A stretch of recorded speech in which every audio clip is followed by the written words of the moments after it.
it. That's it. I'd like to welcome you here tonight and thank you for being here to elect our next United States Senator.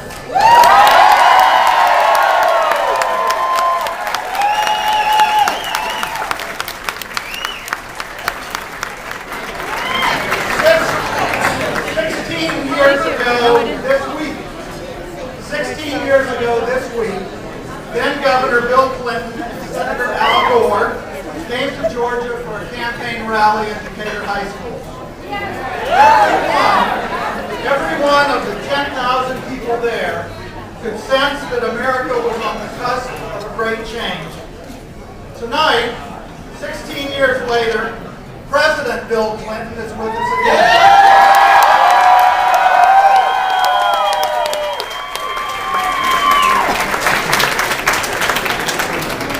Once again, we know that America and Georgia are ready to set off on a new course.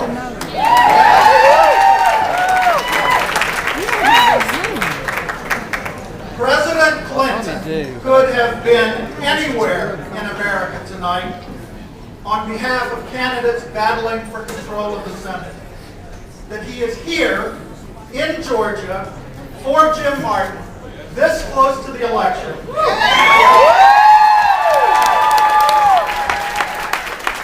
Is a testament to just how close and just how important it is that we elect Jim Martin, our senator, next Tuesday.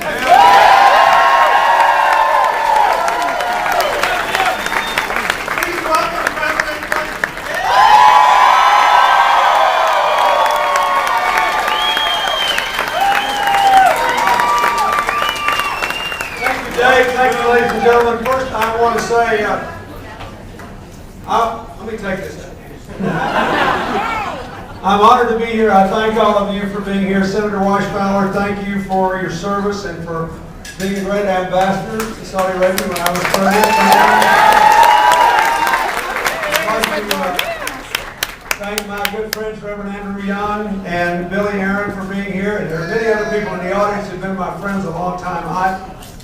I was here 16 years ago. We did have a rally that filled a football stadium. We did win Georgia.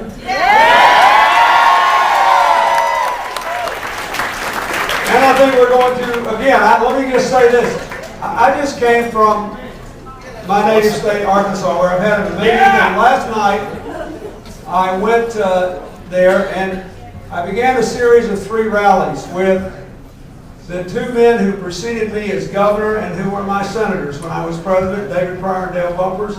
Another of our former governor, our current governor, who's been our friend for 35 years. Both are U.S. senators. And the 3 members of our 4-member House delegation who are Democrats. And we went to all of our districts. This sort of floating opera. It looked like what's that show on PBS, the Antique Show? That's how we were, the antiques going around out there.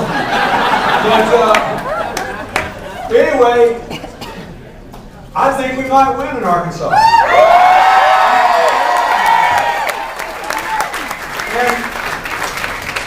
And if I were a betting person, I would bet on you in Georgia. And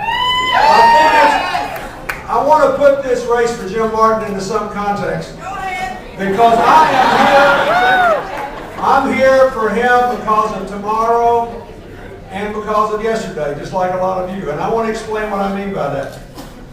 Senator Obama is going to win this election because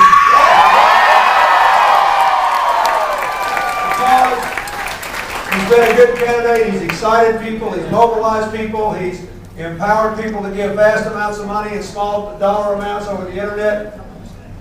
He's got a great vice presidential partner in Joe Biden. He's done well in the debates, but most importantly, he has the right positions on the economy, on energy, on health care, on bringing the troops home from Iraq and restoring America's standing in the world as the world's leading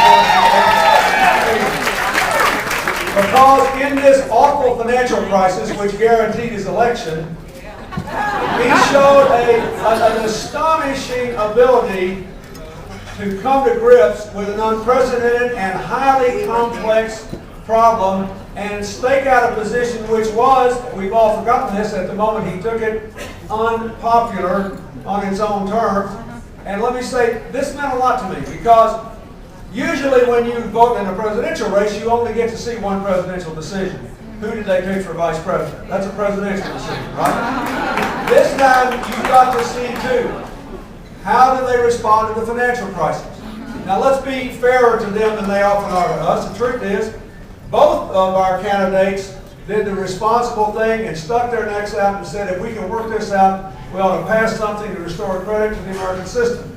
The difference is that when Senator Obama did it, he got to the bottom of it, came up with a complicated solution, was able to explain it to us in terms we could understand, and got our crowd to vote for it.